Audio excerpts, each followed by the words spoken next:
Yeah, 4-3 homes road trip. Nothing wrong with that against those two teams, but it could have been better. Absolutely. There were a couple of games that you felt like the Padres clearly could have had on that road trip that they were unable to secure. You know who started both of those games? Blake Snell. Yeah. Actually, this season, Blake Snell started 3 times and accounts for 50% of the losses this season for the Padres. 3 of the 6 times they have lost have come in Blake Snell starts. He's only been tagged with 2 of those losses, but 3 of the games he started, the Padres have lost all 3 of them.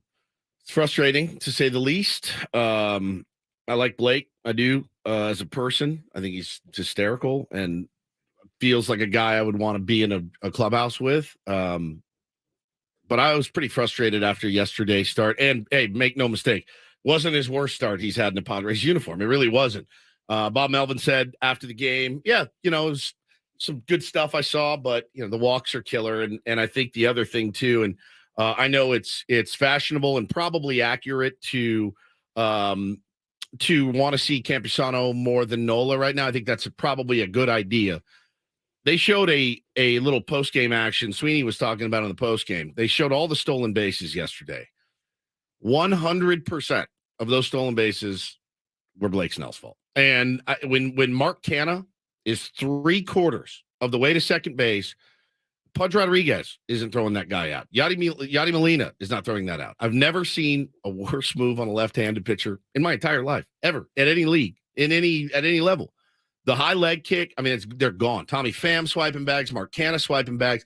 The walk turns into a double. That's a problem. You're not going to win baseball games that way. And I don't know if all of the new stuff, because the other thing that honestly kind of infuriated me yesterday was the video that came out. SNY tweeted a video, Blake Snell pulling the pitch comm off his belt, walking up to the camera, holding it up and saying, terrible, and then walking down the clubhouse. So I'm sitting there watching and I'm going, I've been that guy. I've been that guy that looks at my driver after I hit it 250 yards out of bounds. I've been that guy that boots a ball and then looks at my glove. It's not the glove's fault. It's not the driver's fault. It's not the pitch comm's fault. It's your fault. It's my fault. Wear it. Own it. I think that's really what I want as a fan, is just accountability. I've not been good enough. You saw the full story on that. I did. Pitch comm. Which actually made it worse. Specifically on Pete Alonso's at bat. The story, Blake Snell makes said, it worse. I wanted to throw a slider to Pete Alonso. Right. So I hit my pitch comm and I missed the button and I hit the fastball button. I tried it again. I hit the fastball button. I was down to 2 seconds left and I didn't want to take an automatic ball, but I didn't want to cross up Austin Nola, who was going to be expecting a fastball, not a slider. So I threw the fastball down the middle, 93. And Pete Alonso hit it for a go-ahead home run that wasn't even the pitch he wanted to throw. That logic makes no sense to me. Can you not call time? You can step off. I don't know. Had he already used his disengagements? There was no one on base. Who's gonna in what universe? I guess technically it's a mound visit. If you step off at that point, in what universe is a gargantuan home run better than a ball 3? That logic to me made it worse. It's not the pitch comm's fault. And again, if you don't want to throw a belt-high fastball to Pete Alonso, who is the leading home run hitter in the major leagues, then spike one. Throw it in the dirt. We have Bob Melvin talking a little bit about the that pitch comm issue with Blake Snell as well, Paulie. Everybody does from time to time. You push down a pitch and sometimes another pitch comes out. It felt like it a little bit at times, but not an excuse. Right. It really can't be an excuse. It was a bad pitch.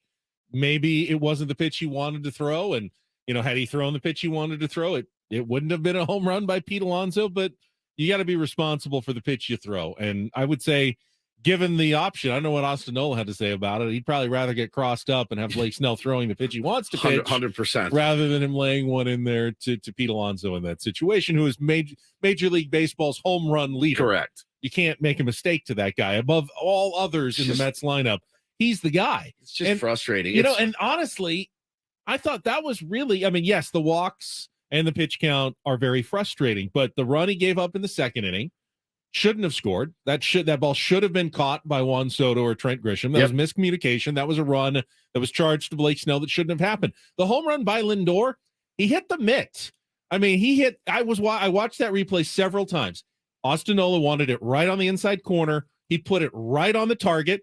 And Francisco Lindor is a very good baseball player. All stars are going to hit home runs. Was able to get his hands in and kept the ball fair. That usually the worst thing that happens on that pitch is it's yanked foul, 30 yards left of the pole. But Francisco Lindor, really good player, hit a good pitch. I had no problem with that. Yeah, Pete Alonso, really good player. Pete Alonso, though, that was a bad pitch. That was really the only huge mistake, though, by Blake Snell was that one pitch in the game. Other than that, it was simply the usual inefficiency, lack of control, too many walks, just, kind of scuffling and not getting deep enough into the game issues that we have seen for so many years. And this is why I blame us a little bit for what's going on right now. We went to spring training. What did we say over and over again? He looks great. This is a different Blake Snell. Yeah. He started earlier. He's here. He's healthy. He's going to start opening day. That's going to really lock him in early. He's going to have a great first half. Blake Snell's career numbers are very unambiguous at this point. He had one good first half in his career. It was the year he won the Cy Young in 2018. 12-5. Otherwise, here are his first half numbers since then. 2019, 4.7 ERA. 2020, there was no first half. 2021, 4.99 ERA. 2022, 5.22 ERA. He is not a good first half pitcher, but you know what he is? He's a great second half pitcher consistently. He's really he's really good in the second half. Every single year of his career. In fact, his career ERA after the All-Star break is 2.74. There's only two pitchers who have a better ERA than that.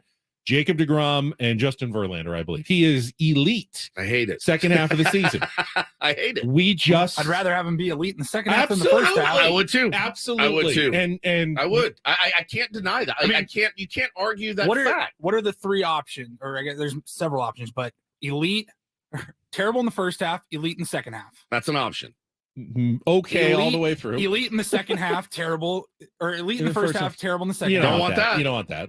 Average all the way through. You really don't want that. Take of those three, you take the first one. Struggle in the first half, which is essentially what he is. And of course, you want good. You want above average. You want elite all year long. But there's a handful of those guys in baseball. He's not one of those guys. I mean, Sandy Alcantara went out and got his tees lit the other day. I mean, and he's the best pitcher on after the planet. After throwing a CG. Yeah, he got torched. It does happen. But again, if you're talking about an aesthetically pleasing watch, it's not.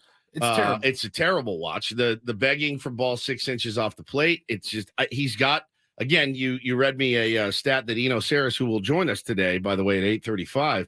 He has the third best stuff plus. Yeah, I don't know where it is. That was after the second start. We'll see what Eno has to say after this start. But his stuff plus numbers, basically the nastiness of his pitches are right there with all of the best, nastiest pitchers in baseball. Yeah, with the elite of the elite. Yeah, Shohei Ohtani, McClanahan, Cease. All the guys. Yeah, the guys with the nastiest stuff. He's got the nastiest stuff. That's never been in question.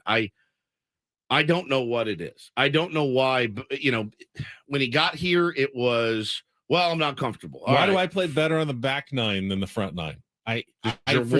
For some reason, I need some time to get locked in. For Blake, the season is like there's a front nine and then there's a back nine. That's very true. He gets locked in by the back nine. It's pretty unambiguous. I mean, it's not. This is what he is. But I saw a good tweet yesterday. It said, "Look, first it was the change of scenery, right? We knew that. He said it. He was very open about it's tough. I don't know anybody here. Fine, all right. Then it was Larry Rothschild. All right, fine. Larry's gone. Then it was Campusano. Don't like throwing him. All right, get you out of there. Then the lockout happened. Now people are saying it's Nola's game calling. Here he is yesterday blaming the pitch count. It's not. It's Blake Snell. Blake Snell. It's in the first half. He's just not very good. And then in the second half, every one of those years when we talked about those excuses, guess what he was in the second half?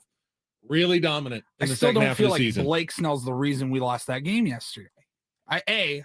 And we'll get into it in the next segment. That's a good point. I don't think he should have gone out for the sixth inning. I was shocked at 91 pitches that he was back out there on the mound. I felt like that was going to be a bad inning. You and I were texting Woodsy about it. Maybe he does go out there just for the lefty. Get the lefty out. And then he's done. good or bad, then he's done, and I'm fine with that. But I was a little surprised to see him go out there for the 6th at 91 pitches. What did we expect was going to happen? A little exercise I like to do. Maybe we score more than 2 runs. We scored.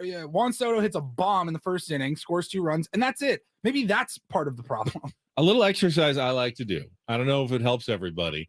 When you look at a pitcher's performance on your team, imagine how you feel about it if your team scored 7 runs, and imagine how your team felt about it if your team scored 1 run. Whatever they did, like if the Padres had scored 7 yesterday, we'd be going, yeah, it wasn't great, Blake Snell, but he pitched. He did what he needed. He got the job done. Needed to do what we needed to do to win. Same way. Look, it's a team. Obviously, it's a team game. You're rarely going to find a guy that takes over a game, except for that kid in college that threw a no-hitter and hit for the cycle. It's rare that you see San Diego. Maybe Shohei Ohtani is another one that can take over an entire game, but